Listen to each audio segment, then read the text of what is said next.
दोस्तों, वीडियो को स्टार्ट करने से पहले आप लोगों को जो जीसीबी को जो हम लोग सपोर्ट करते हैं, दोस्तों हम लोगों के ऊपर में हमेशा से जो एंटी जीसीबी विरोधी लोग रहे हैं, जो क्रिटिक्स लोग रहे दोस्तों, ये हमेशा से जीसीबी को सपोर्ट करने वाले पायनियर्स को, कम्युनिटी को टारगेट करते आए। दोस्तों ये लोग हम सभी लोगों को कहते हैं कि जीसीबी तो आएगा ही नहीं, ये पागल लोग हैं, ये इस दुनिया के है ही नहीं। दोस्तों इस तरह की बातें करके एक आम पायनियर को जो जीसीबी को सपोर्ट करता है दोस्तों, उनको भी ये लोग बरगलाते हैं और उनका कॉइन को ले जाकर दोस्तों चीप कीमत में खरीद करके एक्सचेंजों पे बेच देते हैं दोस्तों। तो ऐसे लोगों के लिए कुछ पोल खोल मेरे पास कुछ पॉइंट है जो आप लोग के सामने मैं रखना चाहता हूं। अगर आप लोग ध्यानपूर्वक मेरी बात को समझोगे तो दोस्तों बहुत सी चीज आप लोग को समझ आएगा कि एक्चुअल में ये लोग क्यों इतना नेगेटिव लोग एक्टिव हो गए हैं पाई को लेकर के।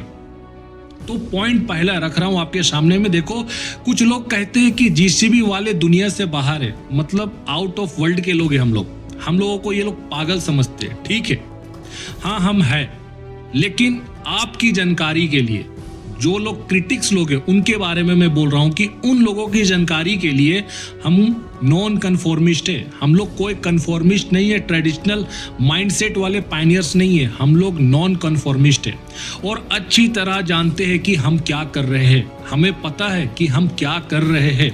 हम अपने पायनियर भाइयों और बहनों को लालची व्यापारियों से बचने के लिए कुछ भी करेंगे, ये संकल्प दोस्तों हम लोग लेकर है। जितने भी जीसीबी को सपोर्ट करने वाले पायनियर्स, लीडर्स जो भी है और फैपू प्लानर भी दोस्तों इसी के ऊपर पूरा अडिग है। सेकेंड पॉइंट देखिए आप, वे हमेशा कहते हैं, मतलब क्रिटिक्स लोग कहते हैं कि तुम डिमांड और सप्लाई को नहीं समझते। ठीक है, हम लोग तो नहीं समझते, तो तुम्हारा क्या मतलब है? तुम क्या समझते हो डिमांड और सप्लाई को? अच्छा और बताओ, फिर पाई की मांग आखिर क्यों है? क्यों बढ़ रही पाई की मांग? एक्सचेंज, ट्रेडर्स और बड़े बड़े प्रभावशाली लोग अचानक पाई क्यों चाहते हैं? पाया जिन सबको चाहिए, एक्सचेंज, ट्रेडर्स, बड़े बड़े जो भी वेल लोग हैं, इनको भी आज के समय में दोस्तों पाई चाहिए। थर्ड पॉइंट आपको बता रहा हूं, क्या वे पाई को समझते भी है? जो लोग पाई को चाह रहे, हम लोग तो पाई को नहीं समझ रहे, हम लोग डिमांड और सप्लाई को नहीं समझते, लेकिन जो पाई को चाह रहे, क्या वे पाई को समझते भी है? ये सवाल है। उन्हीं लोगों ने, आपको बता रहा हूं दोस्तों, एक बार कहा था कि फोन टैप करने से क्रिप्टो करेंसी नहीं बन सकती। मतलब हम लोग जो मोबाइल से 24 घंटा में एक बार टैप टू माइन करके जो माइनिंग करते हैं ना, ये बड़े जितने भी लोग जो इन्फ्लुएंसर आज के समय में बने पड़े हुए हैं, बहुत ज़्यादा जानकार क्रिप्टो के बने हुए हैं, इन लोगों को हमारा पाई लगता है कि हम लोग मोबाइल से माइनिंग जो कर रहे हैं ये क्रिप्टो करेंसी नहीं है, हम क्रिप्टो करेंसी नहीं बना पा रहे हैं और वो कहते हैं कि एक मीम कॉइन है, ऐसा उनका कहना है। अब मैं आपको बता रहा हूं कि वही लोग पायनियर के पीछे पड़े हैं, हमारे माइग्रेट कॉइन खरीदने की कोशिश कर रहे हैं दोस्तों, जिन्हें उन्होंने मैननेट बंद करने के बाद से ही दोस्तों लूट लिया था। जैसे ही एनक्लोज मैननेट खत्म हुआ, ओपन मैननेट में आया था 20 फरवरी को दोस्तों, इन लोगों ने भोले भाले लोगों से सस्ते दामों में जो पहले से खरीद के रखा था, सारा कॉइन को उठा करके दोस्तों ये लोग बेचा। इनका ये माया जाल है। आप सभी पायनियर्स को इन सभी चालों से इनका बचना चाहिए। आइए तथ्यों पर बात करते, कुछ फैक्ट पे बात करते दोस्तों। लगभग 8 अरब माइग्रेट किए गए पाई कॉइन में से वे किसी तरह केवल 40 करोड़ कॉइन ही ब्लैक मार्केट से निकाल पाए हैं। निकालना तो बहुत चाहते थे, लेकिन दोस्तों हम सभी जीसीबी को सपोर्ट करने वाले लोगों की मेहनत, शिक्षा रंग लाया है कि हम लोग बहुत सारे पायनियर्स का वॉलेट में उनका पाई को रिजर्व करवा दिए, उन्हें निकलने से हमने बचा लिया है दोस्तों। इसलिए ये लोग आज के समय भी रोते हैं कि हमने कोशिश तो बहुत की है, लेकिन क्यों ये पायनियर्स लोग अपना पाई कॉइन को बेच क्यों नहीं रहे? दोस्तों नहीं बेचेंगे। आप लोगों को जितना कोशिश करना है क्रिटिक्स, एंटी जीसीबी वाले, कर लो, कोई फायदा आप लोगों को नहीं होगा। 40 करोड़ कॉइन आप लोगों ने ब्लैक मार्केट से निकाल पाए हैं। ठीक है, देखिए ये कितना निराशाजनक है उन लोगों के लिए और दयनीय है। इसलिए आज मेरे वीडियो के कमेंट में भी आप लोग देखना, ऐसे कुछ लोग आ जाते, बल्कि उनका कोई रोल नहीं है यहाँ आना, उनको जीसीबी के सिवा मेरे वीडियो में कुछ नहीं मिलेगा, लेकिन इसके बाद भी वो लोग यहाँ पर आते हैं। आप लोग समझ जाना, ये स्कैमर लोग हैं, फ्रॉडी लोग हैं, ऐसे लोगों से बचकर रहना।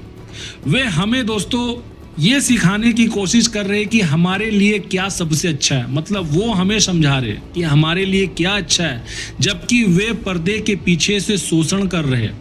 पायनियर्स लोगों को बरगला करके दोस्तों उसका कॉइन को बेचवा रहे, मतलब एक तरह का शोषण कर रहे हैं ऐसे लोग। पांचवा पॉइंट आपको बता रहा हूं कि पाई आर्मी जो हमारी है, जीसीबी आर्मी है या जीसीबी वॉरियर है दोस्तों, हम लोग एक मजबूती से खड़े रहे हैं।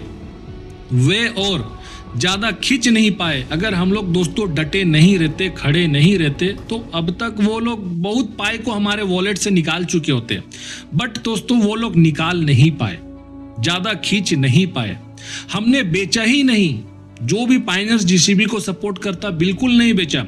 और याद रखे वो लोग कि उचित केवाईसी और एएमएल मतलब एंटी मनी लॉन्ड्रिंग के बिना वे उन कॉइन्स को ना तो ट्रांसफर कर सकते हैं और ना ही उनका इस्तेमाल कर सकते हैं। अगर वो लोग ऐसा सोच रहे कि हम करें, नहीं कर सकते। हर धोखाधड़ी वाला लेन देन ब्लॉकचेन पर दिखाई देता है दोस्तों, कुछ भी छिपा हुआ नहीं रहता है।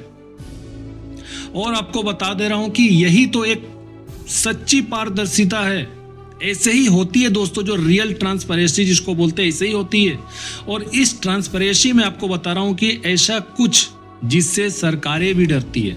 मतलब ये इतना ही पारदर्शिता है कि इससे सरकार भी डरती है कि जनता के सामने में हर कुछ खुलकर है।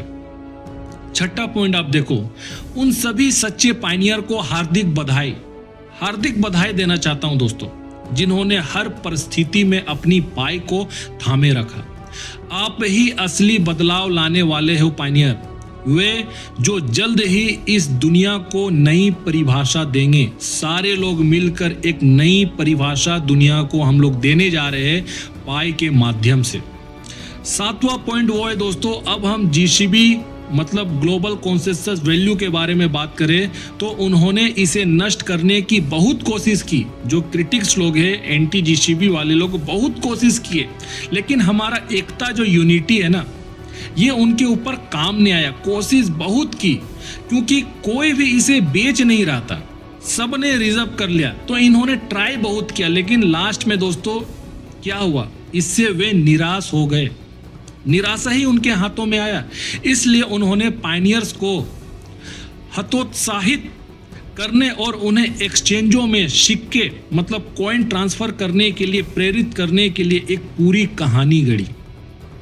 आठवां पॉइंट आपके सामने में रख रहा हूं, उनकी योजना सरल थी। वो जो प्लान कर रहे थे वो दोस्तों वो एकदम इजी था।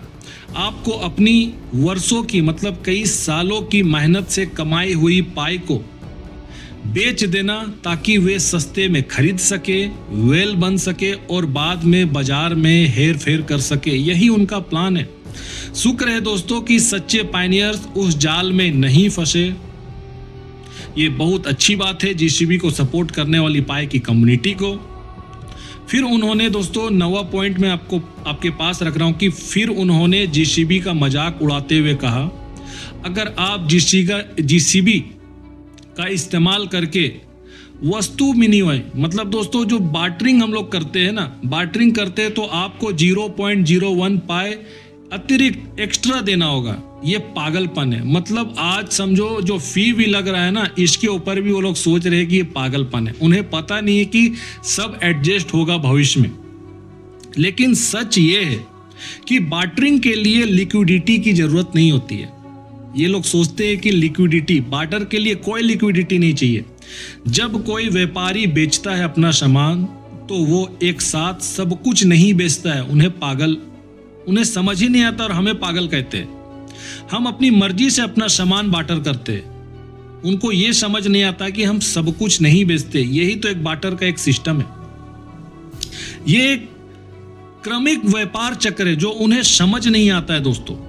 10वां पॉइंट आपके सामने में रख रहा हूं कि शुरुआत में व्यापारी और खरीदार आंशिक या पूर्ण जीसीबी भुगतान पर सहमत हो सकते हैं। मतलब जैसे कि पार्शियल पेमेंट, आधा में भी कुछ लोग सहमत होते हैं, कोई 30% 40% देते हैं, तो कोई 100% में भी बहुत सा प्रोडक्ट सामान दोस्तों देते हैं। तो ये आपसी एक सहमति है, सहमति के बाद बार्टर होता है। इस तरह आप स्वाभाविक रूप से आगे बढ़ते हैं।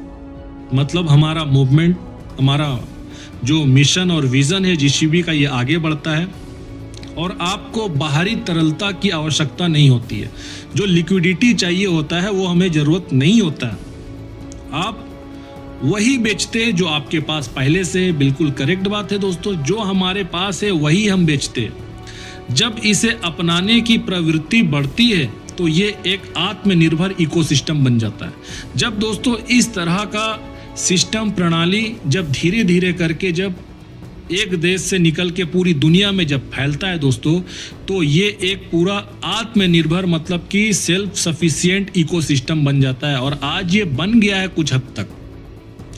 11वां पॉइंट ये है दोस्तों कि एक बार इसका विस्तार हो जाए तो हर चीज, सामान, सेवाएं और यहां तक कि डिजिटल मूल्य भी बिना किसी फियाट मुद्रा के पूरी तरह से पाए में कारोबार किया जा सकेगा। कोई लिक्विडिटी समस्या नहीं है, कोई निर्भरता नहीं है दोस्तों। ये न्यू डिसेंट्रलाइज्ड फाइनेंस सिस्टम है।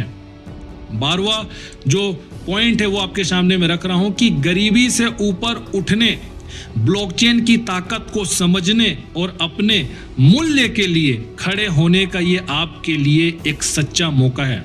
और डॉक्टर निकोलस ने दोस्तों कहा था, आप लोग को मालूम है कि पाए की कीमत उतनी ही है जितनी पायनियर्स उसे बनाते हैं।